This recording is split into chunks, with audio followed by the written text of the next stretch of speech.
Yes, I think there shouldn't be any subsidies at all.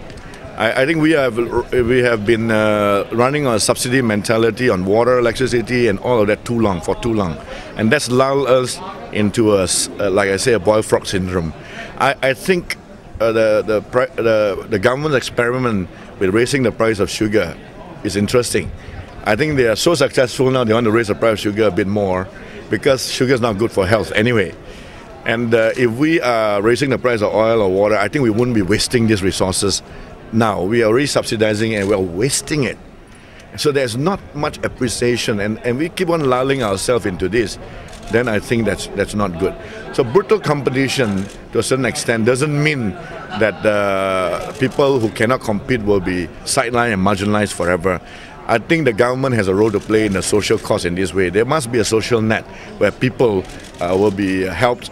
For those who cannot brutally compete, to a certain extent, they will be helped. Like social clauses. I mean, we must live today with market pricing mechanism in everything, from water, electricity, sugar, or whatever. And then, of course, the poor, the hardcore poor, regardless of race, must be looked after so that they have a social net. They will have a grant to buy all of these essentials. But they learn. The society will not subsidize anymore, and their next children, they must come and compete and go and join the new economic model. They will be the last generation to be subsidized in that way. And if the economic model succeeds, you can see more people.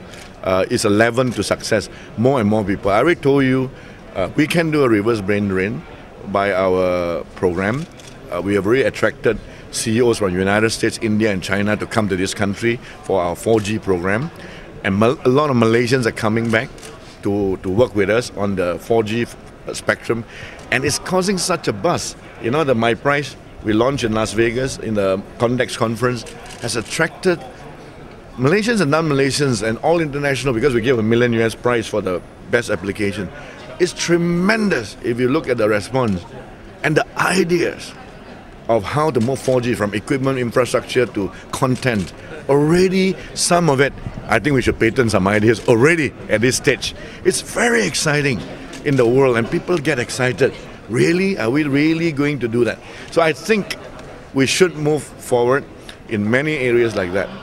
Not only in just in this area, we have to move like the productivity of the country, the SMEs, and all the people to move. Arm them with automation, technology, IT, and if all this infrastructure available, it's much easier for the country to go up the productivity scale much faster. It's a quantum leapfrog. If we have this power of the spectrum of the 4G, we'll be the first country in the world, nationally, first country definitely in Asia to launch a 4G spectrum where you can do this convergence. That will stun the world, and also Malaysians. They'll be less cynical when you have the power in their hands. And this is something, like I say, this country, the resources that we have, palm oil, and look at all our entrepreneurs, they're world-class best. Give our entrepreneurs a chance. Look at Lee Sin Chin, IOI, and KL Kapong. They're all world-class entrepreneurs. Look at the rubber gloves people. We are the world-class, the surgical gloves, rubber gloves. We have entrepreneurs able to use our resources and brutally compete in the world market and win. Well, that's right. I guess right? We can, right? We can.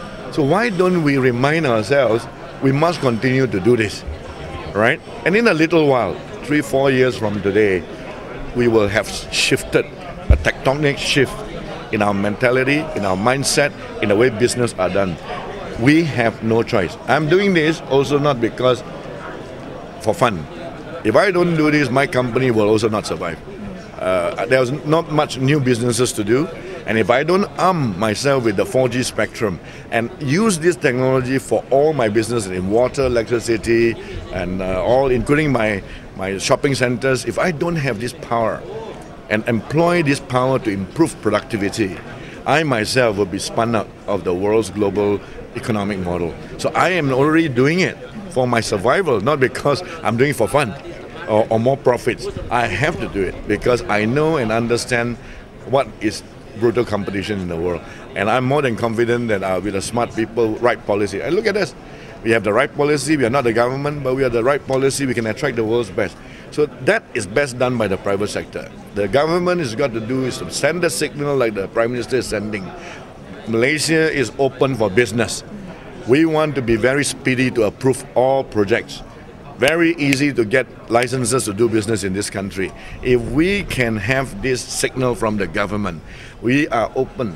Malaysia is open for business and very fast process. Come.